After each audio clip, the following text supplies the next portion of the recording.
Salutations to the nations. It's your boy Young Sinai. All right, so we're going to be checking out a couple of things, you know what I'm saying? All right, so everybody know that these Nintendo Switch 2 game prices are astronomical, okay? I don't think nobody feeling these prices. For real, for real. I was watching earlier the live, and all you could see going down the live was these prices, or drop the prices, drop the prices, drop the prices. So I see RGT85 made a video about the situation as well. So let's check it out, see what he got to say.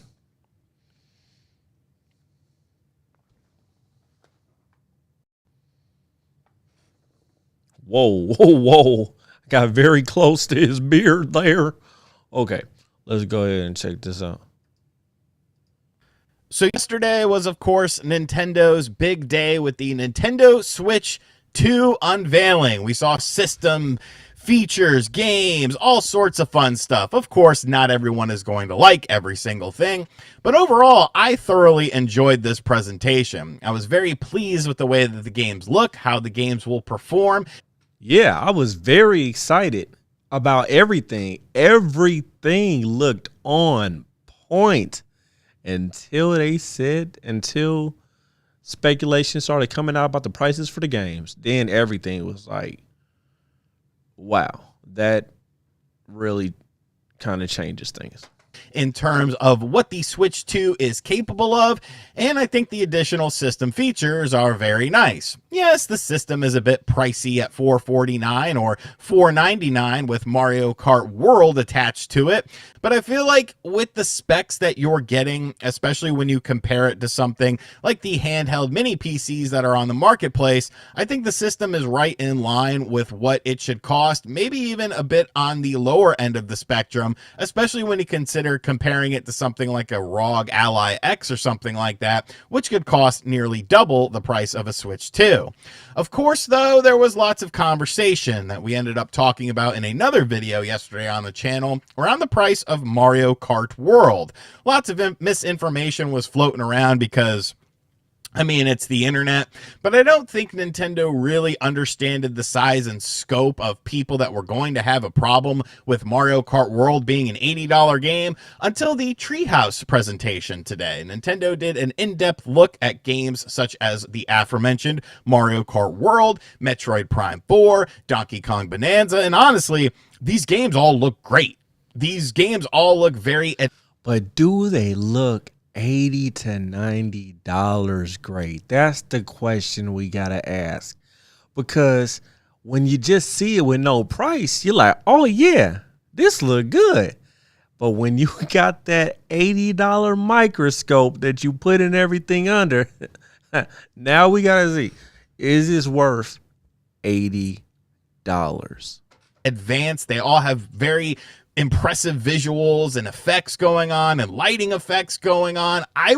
It's pure eye candy to see this, especially coming to us from Nintendo. And you would think that that's what the chat would be talking about in the YouTube live chat for the Treehouse.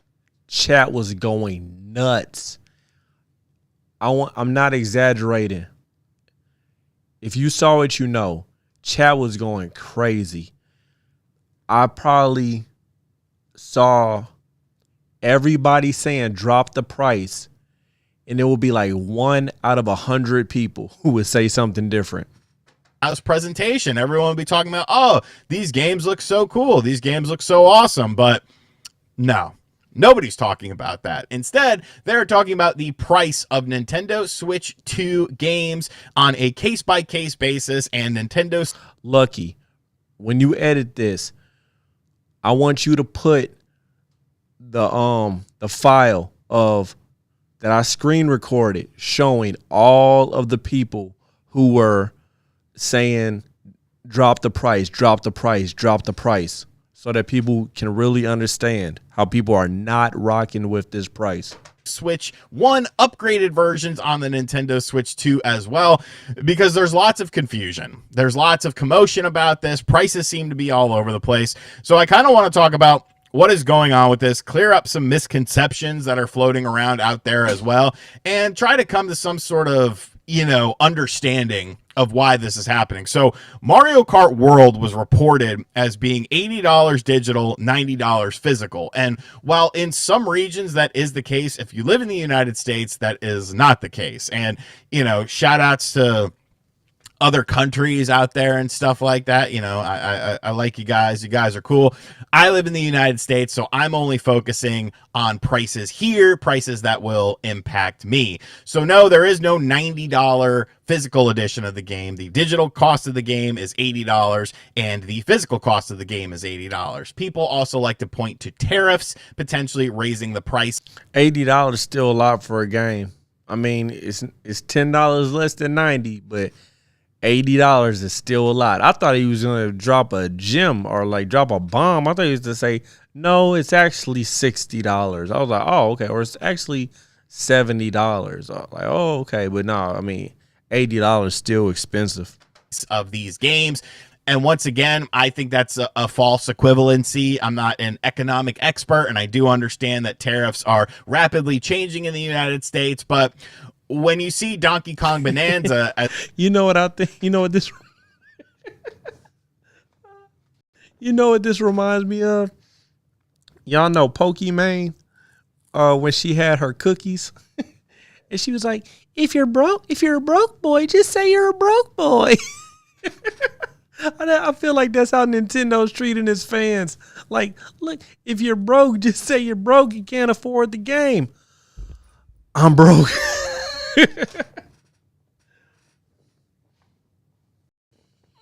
As a $70 game, but Mario Kart World is an $80 game. To me, that doesn't scream tariff. To me, that screams calculated decision. This is a business decision by Nintendo to increase the price of the game. And I'm sure they're not going to say why all of a sudden a game is jumping up to $80, but this doesn't scream, an economic situation to me. If anything, you would see it more so on the hardware side of things. And when you look at the hardware, like I said earlier, I think it's competitively priced. Of course, if you are in Japan, it's actually a lot cheaper to buy a region-locked Japanese system. I kind of see that as a loyalty thing more so than anything else, though, because once again, other regions that aren't going through tariff changes right now aren't seeing a dramatic difference in the price comparative to other systems that are on the market. Man, that game looked crazy, man. I'm not even a huge Mario Kart fan. Like, I like Mario Kart, like the next guy, but I never been like, oh man, I really gotta play Mario Kart. But this game looks crazy, especially a free roam marketplace. They gonna end up getting my $80. Man, I can't stand Nintendo and other games that are on the marketplace. I really think this is just a business decision by Nintendo, and people are unhappy about it. People are genuinely upset about this, and I mean, I can't say that they're necessarily wrong. And I think there's a myriad of reasons that people are upset about this. And really the main one to me has to be what Nintendo's vision has always kind of been. They've always been, a cheaper alternative to other platforms. And you could compare, the N64, PS1, Sega Saturn era and say, well, look, this is when Nintendo games were at their highest, and you could buy games on the PlayStation 1 or the Sega Saturn for cheaper. And you would be 100% correct, but that was a different time. It was because of manufacturing costs to actually produce those cartridges. It's kind of a false equivalency in my opinion. And then when you compare the price of the N64 to something like the Sega Saturn, to something like the PlayStation 1, you got an extended value in buying the system at a lower price point. Of course, the video game industry was a much smaller industry at that time. A game that sold 5 million was considered to be absolutely mind-blowing, and now you can sell 5 million and it's considered a flop. So, and that's kind of like the opposite of the music industry, because the music industry, you could sell 1 million and you go on platinum. If you sold 500,000, like, people were laughing at you. But like now, because of streaming and everything, when you sell 500,000, it's like, oh man, that did incredible. So it's crazy how the industries, it's not crazy, but it's interesting how the industries are different. So it kind of goes back on what Nintendo's main priority has been ever since they entered into like the GameCube era.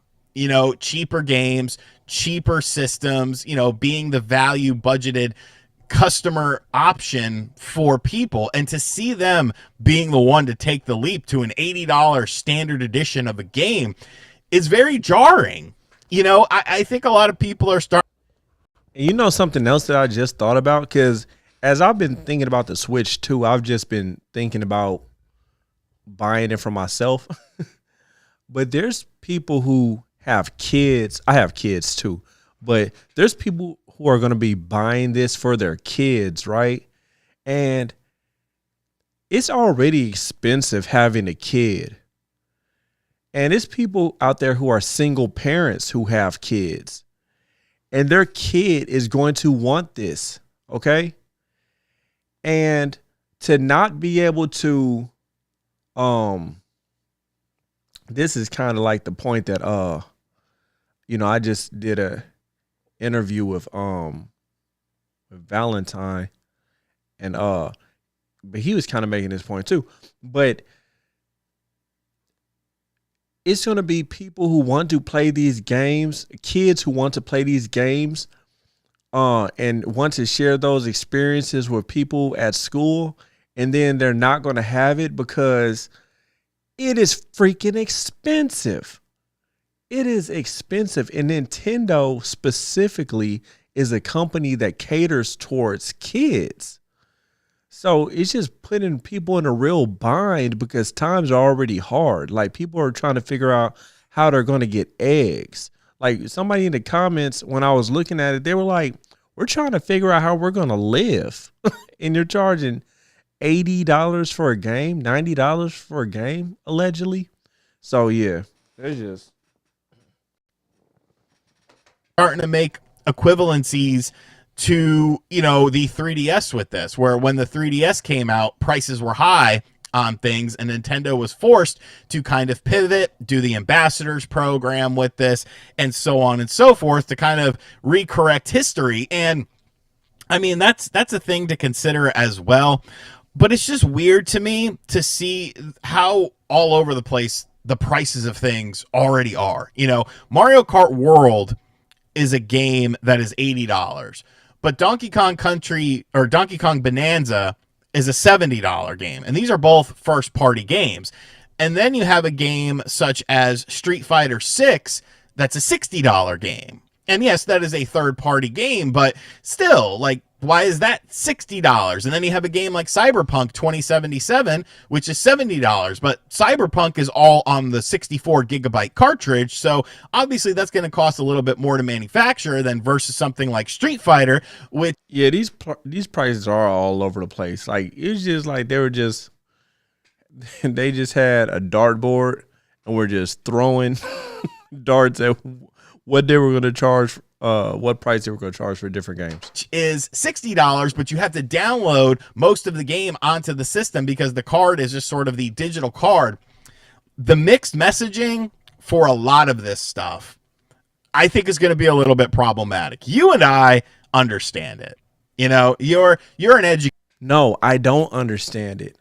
I'm sorry, RGT85. You're a lot smarter than me. I don't understand why this game's $80. Educated person. You watch this channel, and I thank you for that because you're welcome. And thank you for everyone who's watching this channel. Watching is, and I want to say something. I gotta explain something to you guys because somebody commented, and I was just gonna let it be, but I just want to make things clear. Somebody commented on a video that I reacted to RGT85, and they're like, I don't understand why you're doing this video if you're just agreeing with what he's saying, and why are you just letting him talk and for long periods of time? Like, you should be saying something. Dude, if I agree with the dude, I agree with him. Like, I'm not going to keep cutting him off. I'm going to let him make his point, And I'm not making a video just to argue with somebody and be controversial. I'm making it because I like this creator and I find what he says interesting. And I can also share my viewpoint, and hopefully you all think it's interesting. So I don't make videos like this to go back and forth. Okay.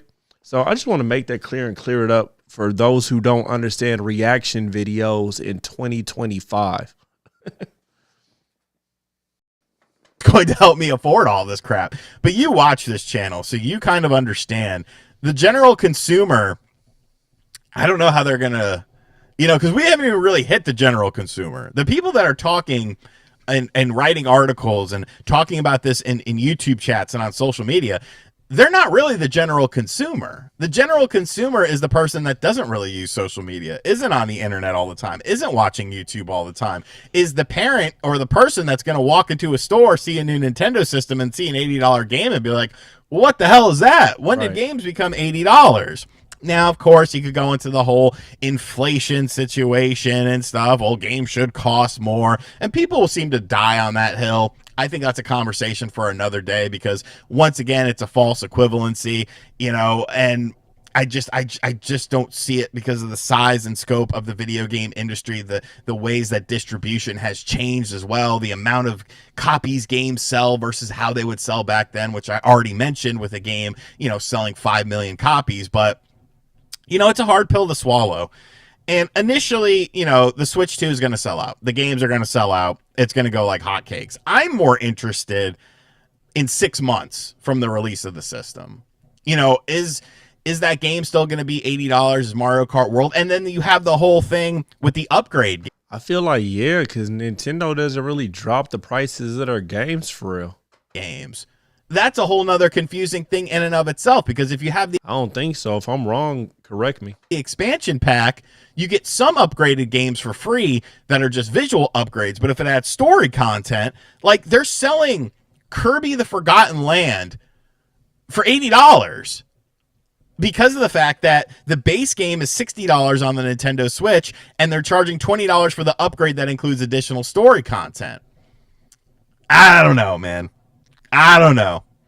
It seems very weird to me. It seems very weird to me. And I guess it's an option. You could pick up a used copy of Kirby and the Forgotten Land and then just pay the $20 upgrade that has the additional content. And then you're kind of good to go. But it seems a little convoluted. It seems a little bit confusing, especially for the average customer who isn't really following all of this stuff, isn't really in tune with the internet and video games and online culture.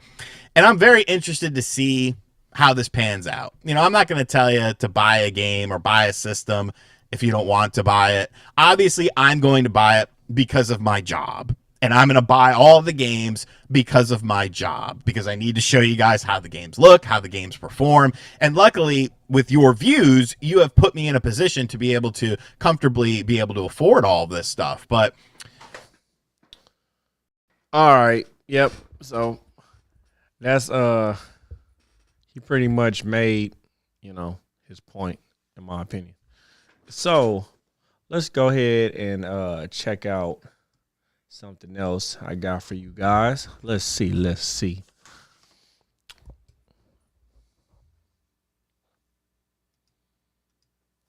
All right. I think this is interesting. So this is a graph. Hold up. So this is a graph of the most popular game consoles, data from 1985 to 2025. So I thought this would be interesting to check out.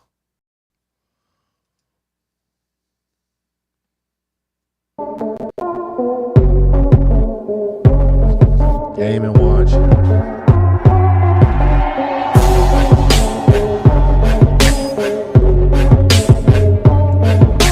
PC Engine started really moving up. Famicom, NES dominating Oh,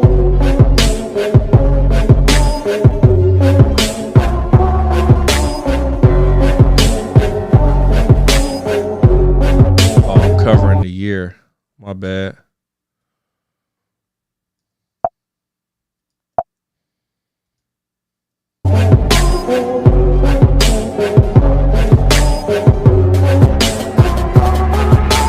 Game Boy took over.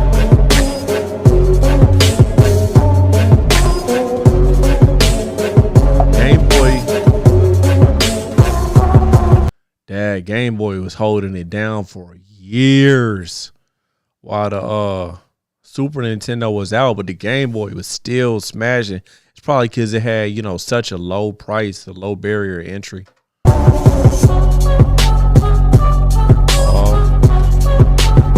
that Super Nintendo, that's around 94. I wonder what games came out around that time to, really make a difference.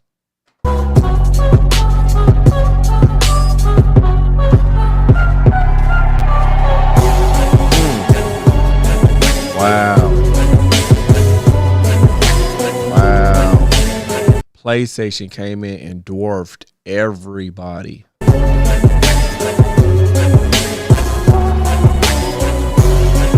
You gotta see that jump. That jump was insane.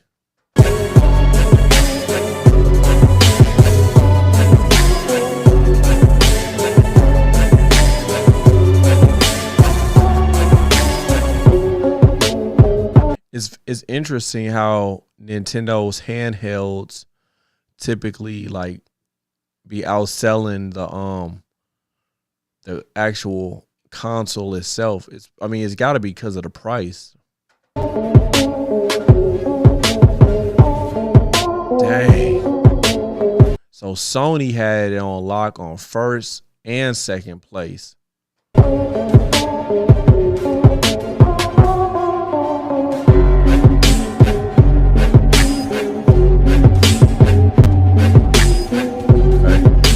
All right, so Xbox has entered the picture. Game Boy Advance still killing it right now, though. But let's see.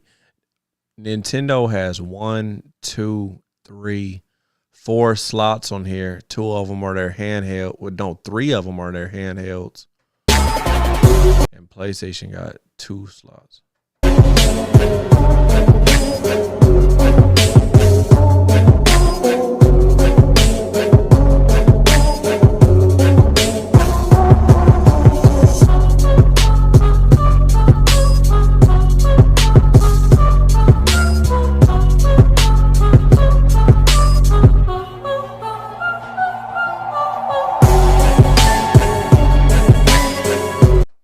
I just thought about something, man. This music probably will